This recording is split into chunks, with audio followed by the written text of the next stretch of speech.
नमस्कार दोस्तों, स्वागत है आप सभी का शुभम क्लासेस में।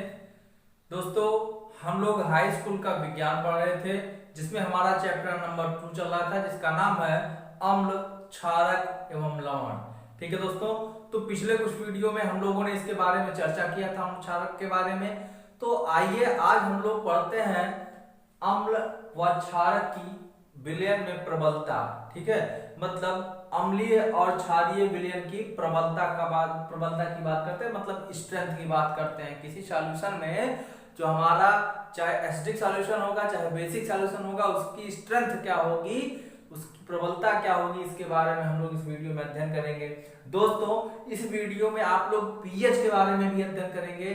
तो आज का वीडियो आप लोगों के लिए बहुत ही महत्वपूर्ण होने वाला है, क्योंकि कुछ एक जो आपके मैक्सिमम पूछे जाने वाले कुछ ऐसे पदार्थ हैं जिसका आपसे पीएच पूछा जाता है, उसके लिए मैं कुछ एक ट्रिक बताने वाला हूं, जो कि आपको आपके एग्जाम के दृष्टिकोण से बहुत ही इंपॉर्टेंट है।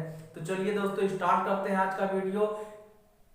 हमारा हेडिंग है अम्ल एवं क्षारक के विलयन की प्रबलता।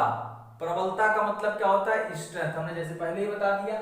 तो इसमें क्या है कि अम्ल क्षारक जो होते हैं, अम्ल और क्षारक को आप जो है सूचक का उपयोग करके ज्ञात कर सकते हैं कि जो दिया गया विलयन है वह अम्लीय है अथवा क्षारीय। कहने का मतलब अम्ल क्षारक सूचक मतलब एसिड बेस इंडिकेटर का प्रयोग करके आप क्या पता कर सकते हैं कि जो हमारा सॉल्यूशन है वह कैसा है, एसिडिक है अथवा बेसिक है, मतलब अम्लीय है अथवा क्षारीय है। बात समझ में आई?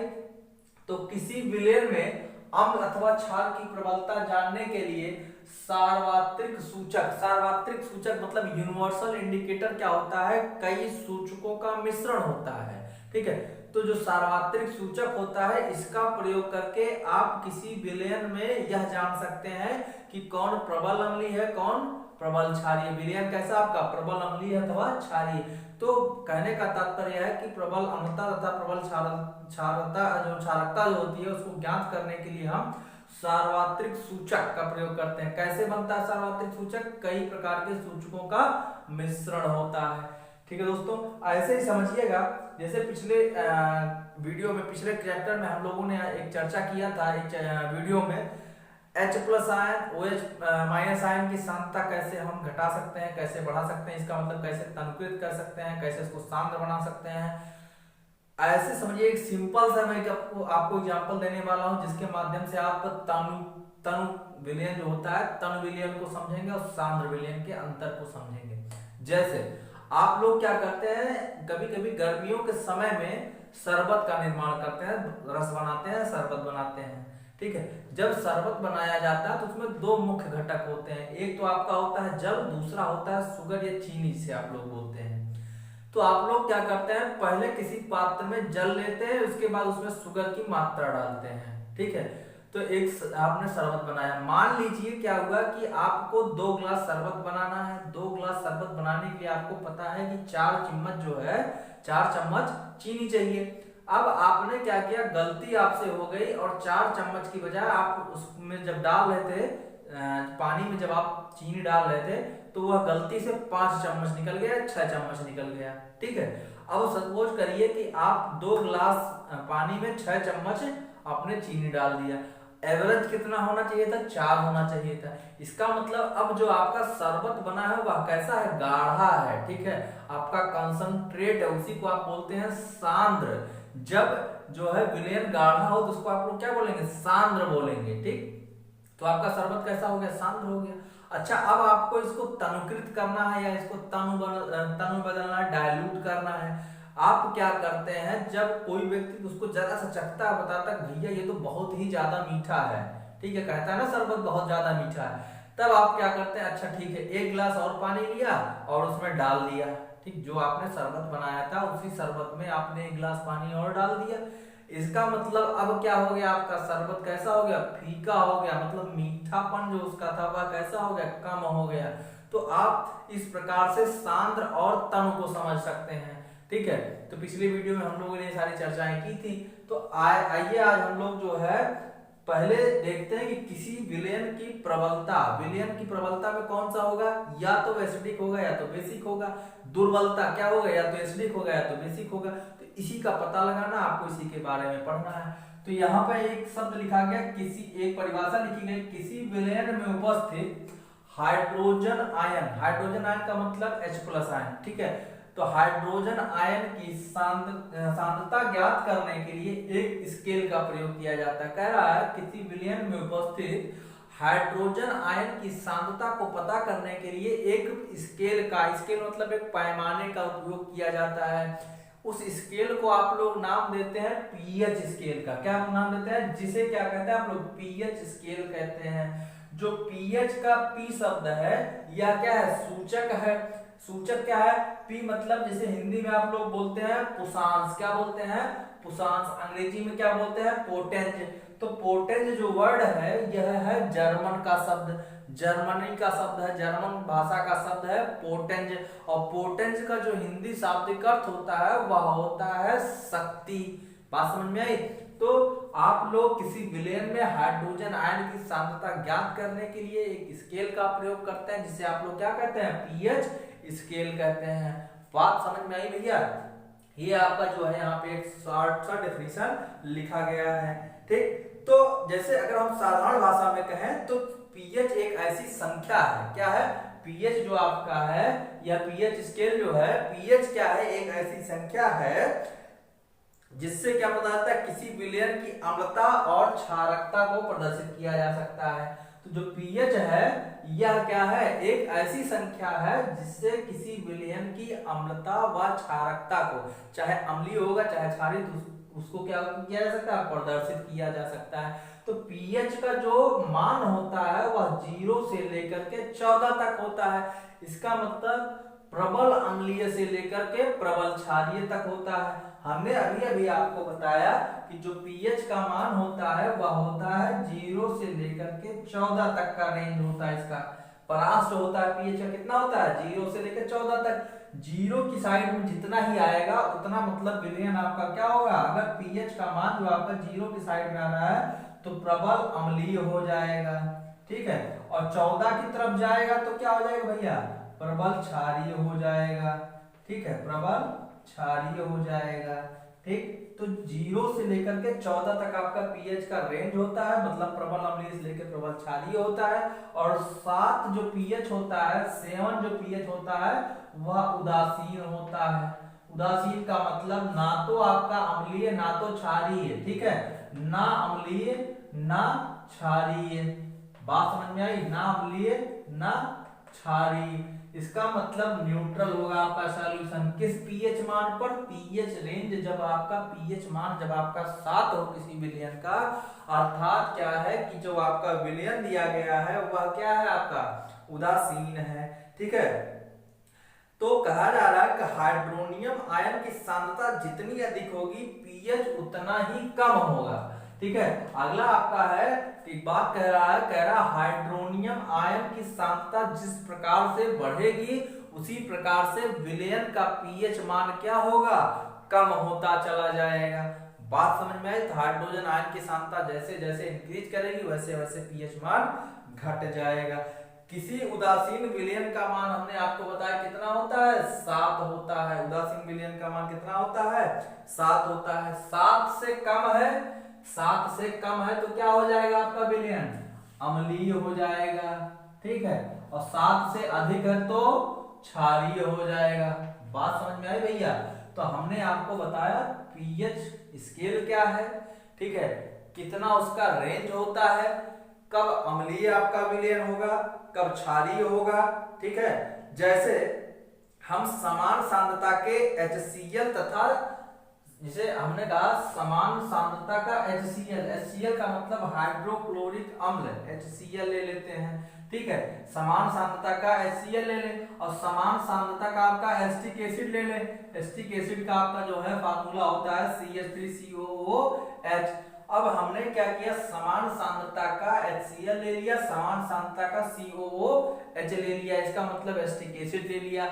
अब क्या है कि जब इसकी 1 मोलरता ली जाती है, समान सांद्रता के हाइड्रोक्लोरिक अम्ल और एसिटिक एसिड की जब एक मोलरिटी ली जाएगी तो इसके जो H आयन बनेंगे वह डिफरेंट बनेंगे। ठीक है, मतलब इस विलयन में जो आपका H आयन दोनों का प्राप्त होगा, जो हाइड्रोजन आयन प्राप्त होगा, H+ आयन प्राप्त होगा, वह अलग अलग होगा। बात समझ में आई भैया? इतना देखिए, ऐसे विलयन जो अधिक संख्या में H+ आयन उत्पन्न करते हैं उसको हम लोग क्या बोलते हैं?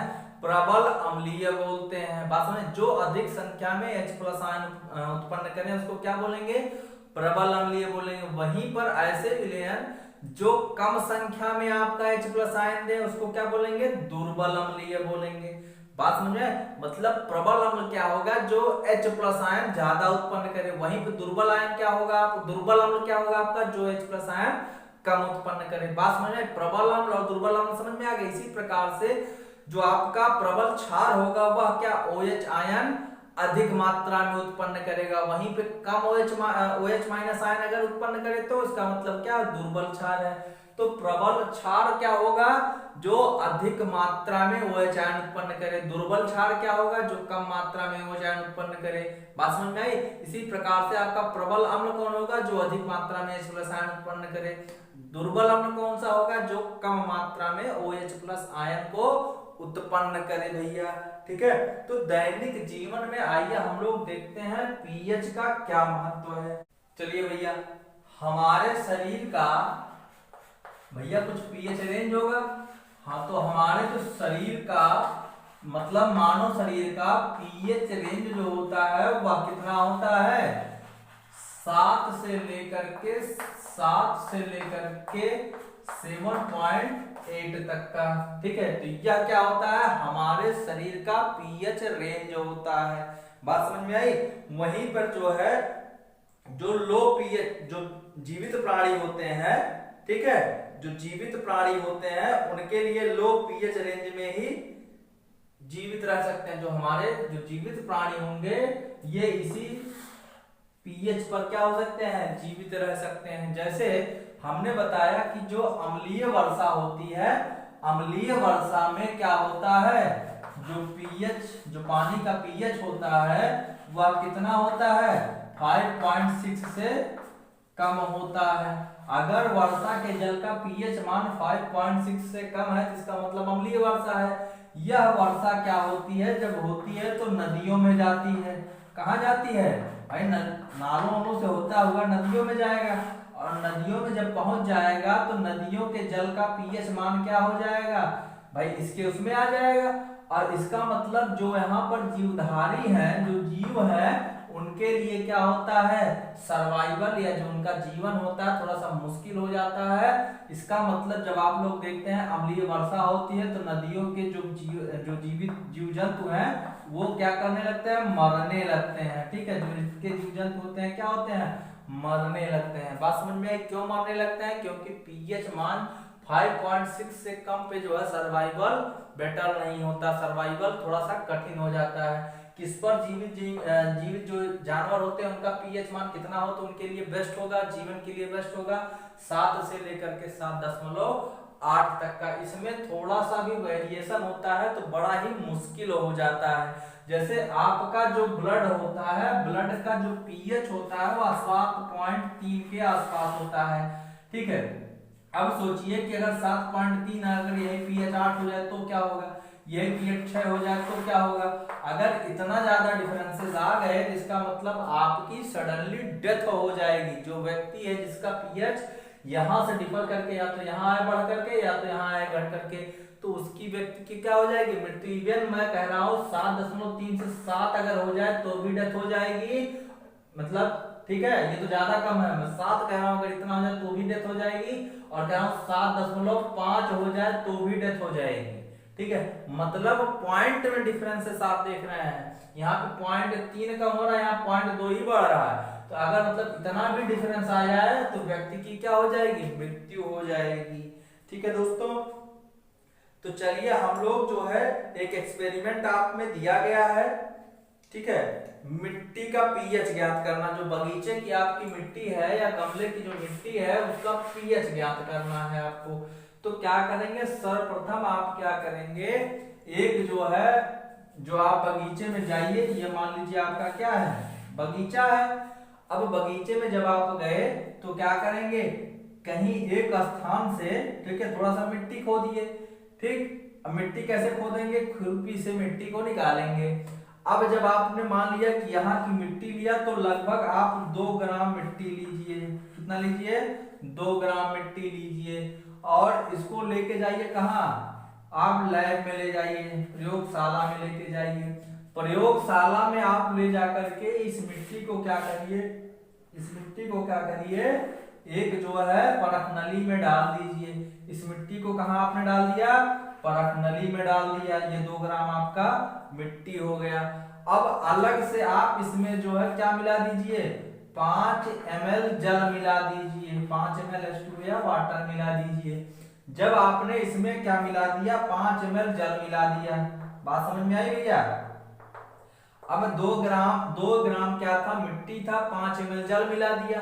अब इसको बढ़िया से सेक करिए, मिलाइए दोनों को आपस में, ठीक है। और मिलाने के बाद क्या करिए, जो आपने प्राप्त किया है, जो आपका घुलनशील अवस्था में जो भी मिल रहा है, ठीक है, उसको छान लीजिए। अब जो क्षणित पदार्थ आपको मिल रहा है, ठीक है, क्या मिल रहा है, कंटेनर में आपको क्या मिल रहा है, क्षणित पदार्थ मिलेगा, ठीक है। उस क्षणित पदार्थ का आप लोग सार्वत्रिक सूचक के माध्यम से, सार्वत्रिक सूचक, इसे आप यूनिवर्सल इंडिकेटर भी बोलते थे ना, अभी हमने बताया था कि कई सूचकों का मिश्रण होता है। इसी के माध्यम से जो आपका क्षणित होता है, इस क्षणित का क्या करिए, अम्लता और क्षारकता को ज्ञात कर सकते हैं। तो इस प्रकार से आप अपने जो भी बगीचे की अथवा कह सकते हैं गमले की जो भी मिट्टी है, उसकी आप लोग अम्लता तथा क्षारकता को ज्ञात कर सकते हैं। उसकी कितना प्रबल है, कितना दुर्बल अम्ल है या क्षार है। बात समझ में आई। इसी प्रकार से आपका अगला है पाचन तंत्र का पीएच। किसका पीएच, पाचन तंत्र का पीएच, ठीक है। किसका पीएच भैया, पाचन तंत्र का। किसके पाचन तंत्र का, मानव के पाचन तंत्र का, पाचन तंत्र का।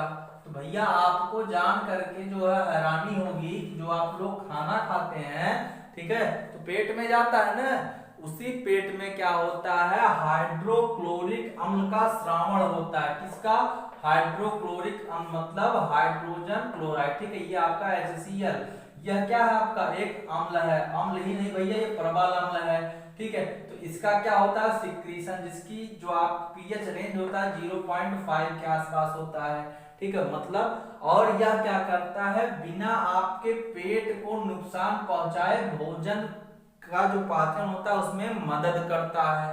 बात समझ में आई। तो बहुत ही इंटरेस्टिंग चीज है, देखिए आपके दैनिक जीवन से जुड़ गई है।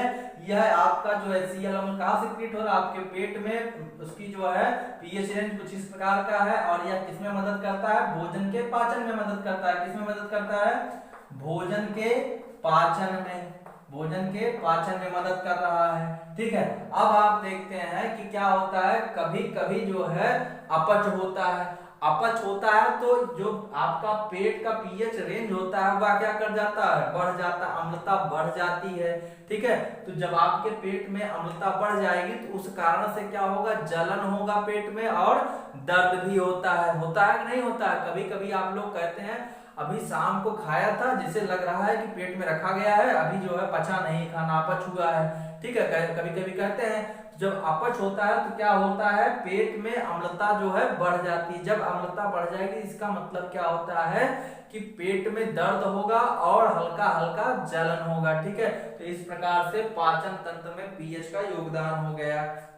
चलिए, इसके अलावा है पीएच के कारण दांत का क्षय होता है, ठीक है। तो जो मुंह के पीएच का मान होता है, जो माउथ पीएच का मान होता है, ठीक है, दांतों का क्षरण होता है पीएच के कारण। क्या होता है, दांतों का क्षरण होता है, दांतों का क्षरण होता है भैया। अच्छा, जो माउथ पीएच का मान होता है वह कितना होता है, 5.5 के आसपास होता है। आपके माउथ का पीएच कितना होता है, 5.5 होता है। लेकिन कभी कभी क्या होता है कि आप लोग ब्रश जो करते हैं, मंजन जो करते हैं, वो सही से नहीं करते हैं। जब सही से नहीं करते हैं तो भोजन का कुछ टुकड़ा क्या है आपके माउथ में या मुंह में पड़ा रह जाता है, जिसको क्या करता है बैक्टीरिया डिकम्पोज करता है। जब डिकम्पोज करेगा तो कोई ना कोई एसिड बनाएगा, इसका मतलब वहां की जो है एसिडिटी बढ़ जाएगी। एसिडिटी बढ़ जाएगी मतलब क्या, 5.5 से आपका जो है पीएच रेंज नीचे आ जाएगा। ठीक है, 5.5 से नीचे किसका रेंज आ जाएगा, आपका जो माउथ है उसका पीएच का मान 5.5 से नीचे आ गया। अगर 5.5 से नीचे आ जाएगा तो आपके दांत में एक सबसे शरीर का सबसे कठोरतम पार्ट पाया जाता है, जिसको आप लोग क्या बोलते हैं, इनेमल। कुछ इस प्रकार का आपका दांत होता है। ठीक है, अब इनेमल पाया जाता है। क्या पाया जाता है, इनेमल। इनेमल क्या होता है, मानव के शरीर का सबसे कठोरतम भाग होता है, मतलब हड्डी से भी मजबूत होता है यह इनेमल। और जब पीएच का मान 5.5 से कम हो जाता है तो धीरे धीरे इस इनेमल का क्या होने लगता है, क्षरण होने लगता है, क्रोजन होने लगता है। बात समझ में आई। जब इसका क्षरण होने लगता है तो आपका दांत धीरे धीरे क्या होने लगता है, खराब होने लगता है। ठीक है, तो आप डॉक्टर के पास जाते हैं तो डॉक्टर क्या कहता है, क्षारक युक्त जो है आपको कहता है क्षारक युक्त मंजन करिए, टूथपेस्ट यूज करिए क्षारक युक्त रहे।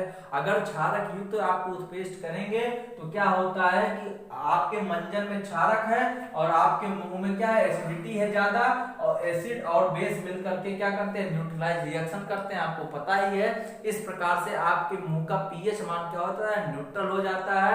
ठीक है, तो न्यूट्रल बना रहता है, इस वजह से आपके दांतों पर कोई भी बैड इफेक्ट नहीं पड़ता है। इतनी चीज उम्मीद करते हैं कि अभी तक आपको समझ में आई होगी। ठीक है, अच्छा इसके आगे दोस्तों क्या है, हमारा लवण है। तो लवण तो हम लोग नेक्स्ट वीडियो में पढ़ेंगे, लेकिन साथ ही साथ कुछ विशेष चीजें दी गई हैं जिसका आपके बुक में पीएच मान की बात की गई है। ठीक है, पीएच का कलर और पीएच के मान की बात की गई है। तो दोस्तों पूरा चार्ट तो हम आपको नहीं पढ़ाएंगे अभी जब चैप्टर खत्म हो जाएगा तो इसके बाद हम उसका पीएच रेंज और जो पीएच का जो कलर होगा, जो सॉल्यूशन का कलर होगा, वह सब हम लोग आप जो है चर्चा करेंगे चैप्टर के खत्म होने पर। लेकिन तब तक हम आपको कुछ विशेष जो है चीजें जिसका हम आपको पीएच मान बता देते हैं, जैसे नींबू के रस का पीएच मान। किसका, नींबू के रस का पीएच मान। ठीक, इसके अलावा लार का पीएच मान। ठीक, इसके अलावा आपका दूध का पीएच मान। ठीक है, दूध का पीएच मान। अगला है आपका समुद्री जल का पीएच मान, समुद्री जल का। अगला है आपका जो आप लोग खाने में नमक खाते हैं, ठीक है, जिसे आप लोग बोलते हैं NaCl, सोडियम क्लोराइड। ठीक है, इसका पीएच मान। तो आइए, और एक आपका है अल्कोहल या शराब का, अल्कोहल व अथवा शराब का। तो आइए हम लोग इनके पीएच रेंज की बात करते हैं। मुख्यतः आपसे एग्जाम में ये सारी चीजें पूछी जाती हैं। ठीक है, चलिए देखिए, मैं याद करने का आपको तरीका बता रहा हूं, बहुत ही जबरदस्त। भोजपुरी अगर पूछा जाए इसका पीएच रेंज क्या होता है, ठीक है, इन सबका पीएच रेंज आपसे पूछा जाए तो आप लोग बताइएगा कैसे, जैसे मैं बता रहा हूँ कुछ इस प्रकार से याद कर लीजिएगा, जिंदगी भर नहीं भूलेगा, मेरी गारंटी है आप लोगों से। ठीक है, आप लोग भी याद करेंगे, किसी टीचर ने आपको पढ़ाया था। चलिए, अगर आपसे नींबू के रस का पूछा जाए पीएच मान कितना होता है तो आपको शायद नहीं याद होगा। ठीक है, लेकिन आपको यह पता है कि भोजपुरी में एक गाना आया था, बहुत पुराना गाना है। गाना कौन सा था, उसमें कहा गया था, एगो नेबुआ दो चार गो मिर्ची। ठीक है, क्या कहा था, एक नेबुआ मतलब नींबू, एक नींबू और क्या, दो चार गो मिर्ची, दो चार मिर्ची। ठीक है, दो चार। तो नींबू के रस का पीएच मान क्या होता है, 2.4 होता है भैया। दो चार गो मिर्ची का मतलब 2.4। ठीक है, तो यह भोजपुरी गाना आप लोग याद रखिएगा, एगो नेबुआ दो चार गो मिर्ची लटकाला चोटी में। ठीक है, तो आपको वो सब नहीं याद वो करना है, लेकिन उस गाने से आपको क्या लेना है, ये 2.4 लेना है। 2.4 किसका पीएच है, आपकी नींबू के रस का। अच्छा, दूसरा आपका लार। लार को अंग्रेजी में बोलते हैं सलाइवा। क्या बोलते हैं, SALIVA। क्या बोलते हैं, सलाइवा बोलते हैं। क्या बोलते हैं, सलाइवा। अच्छा, सलाइवा बोलते हैं तो आप इसको क्या करिए, थोड़ा सा ट्विस्ट कर दीजिए सलाइवा को। एस लिखा गया है, और इसको IBA कर दीजिए। अब SAL जो लिखा है L को आप ऐसे टिक कर दीजिए, मतलब काट दीजिए। अब क्या हो गया, सलाइवा लिखा गया था ना, अब SAL आपने अलग लिखा था, IBA अलग लिखा था, अब SAT हो गया। तो 7 SAT मतलब क्या 7, और रोमन अंकों में 4 को क्या लिखा जाता है, 4 को क्या लिखा जाता है भैया, IB लिखा जाता है। IB का मतलब आपका 4 हो गया। तो इसका मतलब क्या हो गया, लार का पीएच कितना हो गया 7.4 हो गया, सॉरी ये आपका लार का पीएच यहाँ पे 7 पॉइंट कितना हो गया 4 हो गया आपका, ठीक है। तो लार का पीएच मान 7.4 हो गया। अच्छा, इसी प्रकार से आपसे पूछा जाए कि दूध का पीएच मान क्या होता है, तो भैया दूध का पीएच मान क्या होता है 6 होता है। कैसे, जैसे एक आप में मुहावरा आएगा, हिंदी का एक मुहावरा याद कर लीजिए। जैसे आप लोग जब दूध पिएंगे तो ताकत आएगी, ताकत आएगी तो दुश्मन का छक्का छुड़ाएंगे। क्या छुड़ाएंगे, छक्का छुड़ाना। छक्का छुड़ाना, छक्का का मतलब क्या है 6 से है, ठीक है। तो छक्का छुड़ाने का मतलब 6, भाई छक्का मतलब क्या 6। तो यही तो आपका हो गया पीएच मान दूध का। इसी प्रकार से आपका क्या है, समुद्री जल का है। समुद्री जल कैसा होता है, चौड़ा सा होता है। कैसा होता है, चौड़ा सा, ठीक है। कैसा होता है, चौड़ा सा, खूब चौड़ा सा होता है ना समुद्र। भैया समुद्र खूब चौड़ा सा होता है, अथाह चौड़ा होता है। तो चौड़ा सा को आप ऐसे चौड़ा सा कोई अगर अनपढ़ व्यक्ति कहेगा तो वो ऐसे नहीं कहेगा चौड़ा सा, कहेगा चौड़ा सा। मतलब चौड़ा को ड़ा को क्या कह देता है, रा कह देता है, चौड़ा सा कहता है। क्या, चौड़ा सा। अब ऐसे चौड़ा सा कहता है तो भैया इसी पे एक मात्रा लगा दीजिए, कितना हो गया 84 हो गया। 84 का मतलब क्या है, इसका जो 8.4 पीएच हो जाएगा। इसी प्रकार से आपका NaCl पूछा जाए तो भैया Na क्या होता है, पॉजिटिव होता है। अगर Na टूटेगा Cl निगेटिव में टूटेगा। अब प्लस माइनस मिल जाएंगे तो क्या हो जाएगा, न्यूट्रल हो जाएगा। प्लस माइनस क्या हो जाएंगे, मिल जाएंगे तो क्या हो जाएगा, न्यूट्रल चार्ज हो जाएगा। न्यूट्रल हमने बताया पीएच किस पे न्यूट्रल होता है, तो 7 वैल्यू जब पीएच की होती है तो क्या होता है, न्यूट्रल हो जाता है, ठीक है। तो जब आपकी पीएच वैल्यू 7 हो जाएगी तो क्या हो जाएगा, न्यूट्रल हो जाएगा। अच्छा, इसी प्रकार से आपका एल्कोहल पूछा जाए, एल्कोहल का पीएच मान क्या होता है, तो आइए देखते हैं। भैया एल्कोहल क्या करते हैं, 2 लोग पीते हैं, ठीक है। क्या करते हैं, 2 लोग पीते हैं। मान लिया एक व्यक्ति ये है और ये मास्टर बी है, ये भैया पी रहे हैं, ये भैया पी रहे हैं।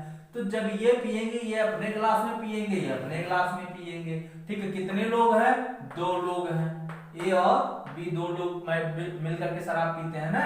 अब जब दोनों लोग पिएंगे तो कहते हैं चलो चेस किया जाए, जाम से जाम टकराया जाए। तो ठीक है, जिस भी कप में, जिस भी पात्र में लोग पीते हैं उसका मुंह तो कैसा होता है, गोल सा ऐसे होता है ना, ऐसे गोल सा होता है। तो यही तो बर्तन का मुंह है, यही तो आपके बर्तन का मुंह है जो दोनों लोग शराब पी रहे हैं। अब जब दोनों लोग अपने बर्तन को टकराएंगे तो कुछ इस प्रकार का एक स्ट्रक्चर बनेगा। किस प्रकार का स्ट्रक्चर बनेगा, ऐसे बनेगा, ऐसे बनेगा, ठीक है। अब दोनों का मुंह जब टकराया, दोनों का जब मुंह टकराया तो कैसे बना भैया, एक ये ऐसे है, ये कैसे, दोनों का मुंह ऐसे मिल गया। तो मतलब आपको 8 टाइप का स्ट्रक्चर नजर आ रहा है कि नहीं, इस प्रकार का दोनों गोला। तो जब दोनों गोला मिल गया तो 8 का स्ट्रक्चर आपको नजर आ गया। और कितने लोग पी रहे थे, 2 लोग पी रहे थे भैया, 2 लोग मिलके पी रहे थे। तो इसका हो गया 2 लोग पहले पी रहे थे, जब टकराए तो बन गया 8, तो 2.8 किसका हो गया, एल्कोहल का। तो ये आपका पीएच मान हो गया दोस्तों। तो इस वीडियो को हम लोग यहीं पर रोकते हैं। उम्मीद करते हैं आपको ये पीएच मान का ट्रिक बहुत ही पसंद आया होगा। अगर आप लोगों को ये ट्रिक पसंद आया है तो आप लोग प्लीज लाइक और कमेंट करके बताएं और अपने दोस्तों को भी शेयर करें। यदि आप चैनल पर नए हैं तो चैनल को सब्सक्राइब करना ना भूलें।